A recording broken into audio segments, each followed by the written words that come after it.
Canada in a small town in Ontario, where my wife lived for many years before we were married, and we've been going there for 46 years.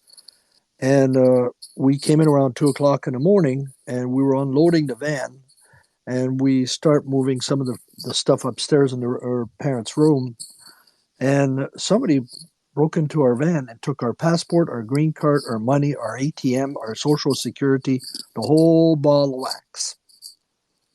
So I couldn't come back to the States because I didn't have a green card. Neither did she. While we were away, somebody used our ATM and emptied our bank account. So that was not a lot of fun. And while I tried to get back to the States, so I called immigration. And every time I asked to talk to an agent, the automated system would hang up on me, tell me that the first time it would say, if you ask for an agent again, I will hang up. And those are their words. That's if you call USCIS and listen to the automated system. If you say agent, it will tell you, if you ask for an agent again, I will hang up. And it did. I went like, wow, that's pretty interesting. So I couldn't get anybody at immigration. I couldn't get anybody at the custom and the border patrol. I did get a hold of the American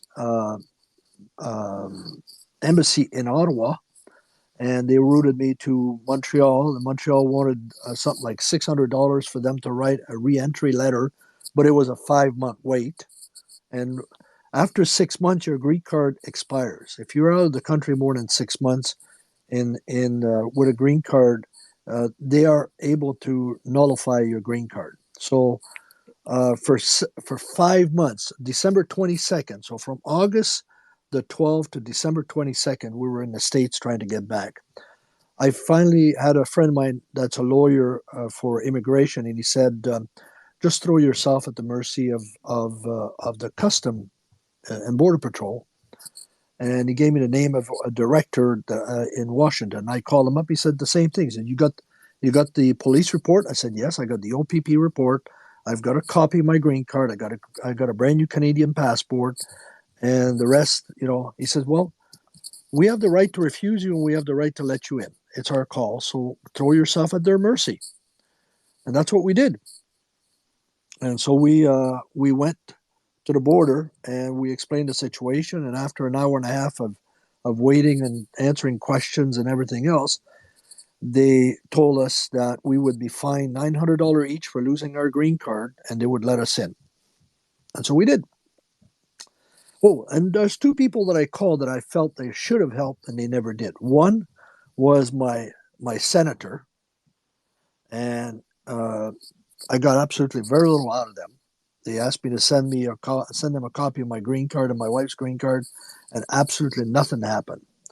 I called my congressman, and he told me that he didn't know me from a hole in the wall. And my question to him was simple: do you know everybody in your constituency? And he said no. I said, so how do you know they're not fraud?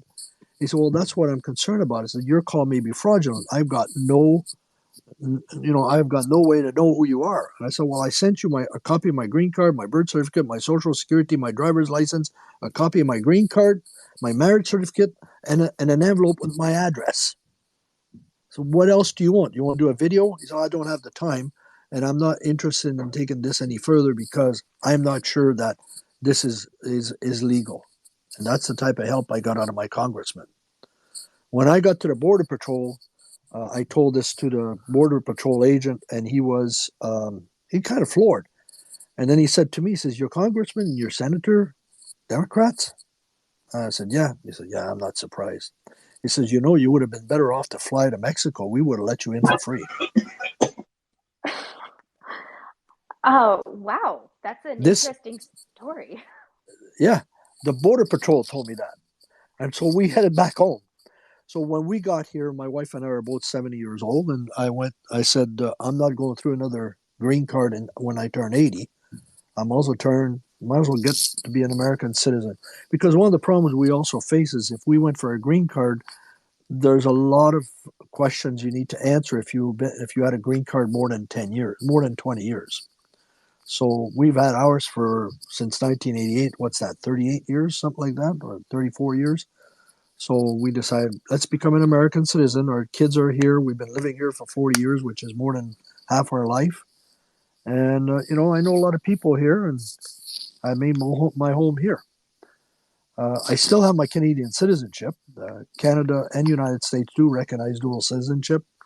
So, but the other thing too is I love being a Canadian. I always was proud to. I am proud to be a Canadian, and that is also an emotional type of decision you have to make. And when you come to the realization of being practical and logical, this is the only decision we should have made.